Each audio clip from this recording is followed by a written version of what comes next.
చేరినాయని అనిపిస్తుంది. డిబేట్లోకి వెళ్దాం. వెళ్ళే ముందు ఆ వివరాలు ఒకసారి చూద్దాం.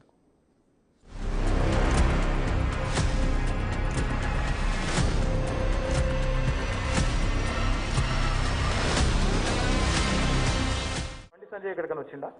నువ్వు చూసావు ఎక్కడ వరద ప్రాంతాల్లో బండి సంజయ్? ఆయనకి ఏం పని ఉందా నాకు అర్థం కాదు. కేసీఆర్ అంటే ముఖ్యమంత్రి, ఆయనకు చాలా పనులు ఉంటాయి. కేసీఆర్ అంటే ముఖ్యమంత్రి, ఆయనకు చాలా పనులు ఉంటాయి.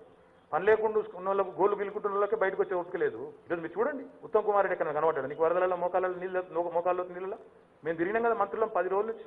చూశారుగా మాజీ మంత్రి కేటీఆర్ 2020 అక్టోబర్లో చేసిన కామెంట్స్. ఓవైపు తీవ్ర స్థాయిలో హైదరాబాద్కు వరదలొచ్చి మునిగినంత పనైతే, నాడు సీఎంగా ఉన్న కేసీఆర్ ప్రగతి భవన్ నుంచి కాలు అడుగు తీసి బయటకు వెయ్యలేదు. వరద బాధితులను పరామర్శించలేదు, ధైర్యం చెప్పలేదు. దీనిపై కేటీఆర్ ను జర్నలిస్టులు ప్రశ్నిస్తే సీఎం అన్నాక చాలా పనులుంటాయి, బిజీ ఉంటారంటూ జవాబిచ్చారు. సీన్ కట్ చేస్తే 2024 తాజా వరదలు ఉమ్మడి ఖమ్మం, నల్గొండ, వరంగల్ జిల్లాలను వణికించింది. ఊహించని విపత్తు ఒక్కసారిగా రావటంతో ప్రాణ ఆస్తి నష్టాలు జరిగాయి. బాధితులను ఓదార్చేందుకు, ధైర్యం చెప్పేందుకు, సహాయం అందించేందుకు డే 1 నుంచి మంత్రులు, స్వయంగా సీఎం రేవంత్ రెడ్డి గ్రౌండ్లోనే ఉంటున్నారు. కానీ ఎవరూ రాలేదు, ఏమీ చేయటం లేదంటూ బీఆర్ఎస్ నేతలు వరుసగా విమర్శల దాడి పెంచటం చర్చనీయాంశంగా మారింది.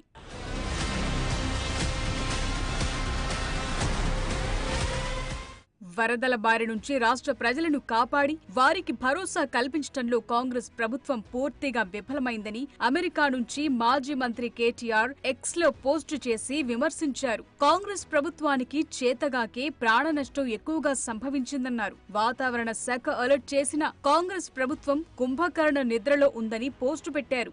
గ్రౌండ్ లెవెల్లో అవిశ్రాంతంగా పనిచేస్తోన్న అధికారులు, ఇతర సిబ్బందిని మెచ్చుకోవాల్సింది పోయి సోషల్ రెస్పాన్సిబిలిటీని మర్చి సోషల్ మీడియాలో ఇలా డీమోరల్ చేసేలా పోస్టులు పెట్టటమేంటన్న ప్రశ్నలొస్తున్నాయి. విపత్తుల్లో అంతా ఇబ్బందుల్లో ఉన్న సమయంలో ఇలా మాట్లాడటం కరెక్టేనా అన్న చర్చ జరుగుతోంది.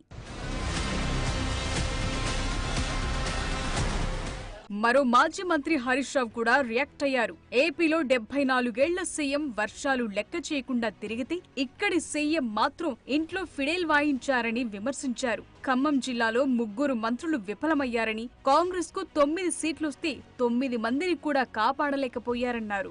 వరదల్లో చిక్కుకున్న వారి కోసం కనీసం ఒక్క హెలికాప్టర్ తీసుకురాలేకపోయారని, విలాసాల కోసం హెలికాప్టర్ వాడుతున్నారన్నారు. సో ఒకవైపు సహాయ చర్యలు పెద్ద ఎత్తున జరుగుతుంటే, ఇంకోవైపు గ్రౌండ్ లో పనిచేస్తున్న వారు ఏమీ చేయలేదన్న అర్థం వచ్చేలా బీఆర్ఎస్ నేతలు మాట్లాడటంపై కాంగ్రెస్ లీడర్లు గరమవుతున్నారు. ప్రజలతో కలిసి ఆందోళనలు చేయాలని యాక్షన్ ప్లాన్ రెడీ చేసుకున్న బీఆర్ఎస్ ఇప్పుడు అది ప్రజలు కష్టాల్లో ఉంటే మాత్రం కనీస సహాయ చర్యల్లో పాల్గొనకపోవటాన్ని ప్రశ్నిస్తున్నారు.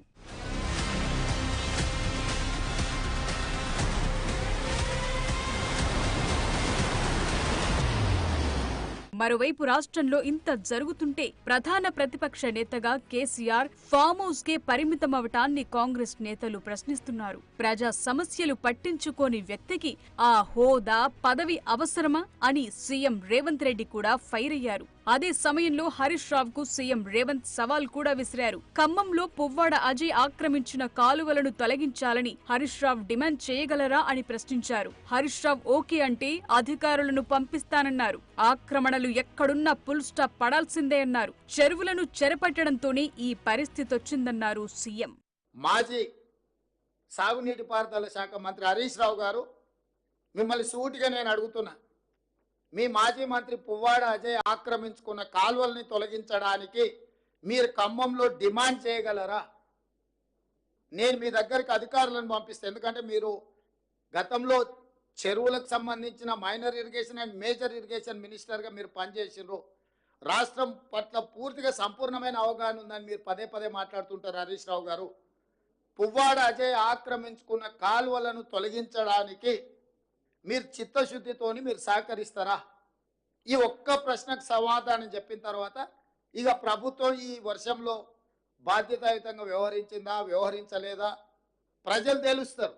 మరోవైపు ఖమ్మం వేదికగా రాజకీయం వేడెక్కటంతో బీఆర్ఎస్ నేతల పర్యటనలు ఉద్రిక్తతలు చోటు చేసుకున్నాయి. పలు చోట్ల వారి వాహనాలపై రాళ్ల దాడి జరిగింది. ప్రజలకు సాయం చేద్దామనొస్తే తమపైనే దాడి జరిగిందని హరీష్ రావు అంటున్నారు. పంట నష్టపోయిన వారికి ఎకరానికి 30,000 ఇవ్వాలని డిమాండ్ చేస్తున్నారు. చనిపోయింది 16 కాదు 30 మందని అంటున్నారు. నిజానికి చాలా చోట్ల 30 సెంటీమీటర్లకు పైగా వర్షపాతం నమోదైంది. ఈ స్థాయి వాన వస్తే సమస్యలు పెరుగుతాయి. అయితే వాటిని సకాలంలో డీల్ చేసి బాధితులను ఆదుకోవటమే కీలకంగా ఉంటుంది. ఇప్పుడు సకాలంలో సహాయం అందింది కూడా. కానీ అధికారంలో ఉన్నప్పుడు ఒకలా, ప్రతిపక్షంలో ఉన్నప్పుడు మరోలా మాట్లాడటమేంటన్నది పెద్ద క్వశ్చన్ గా మారింది ఇప్పుడు.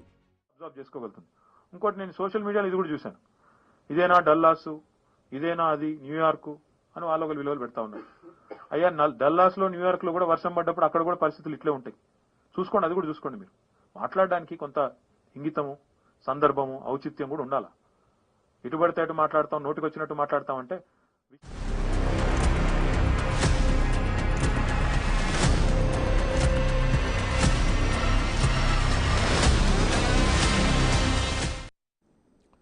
ఇదే అంశంపై మనతో చర్చలో పాల్గొనేందుకు సీనియర్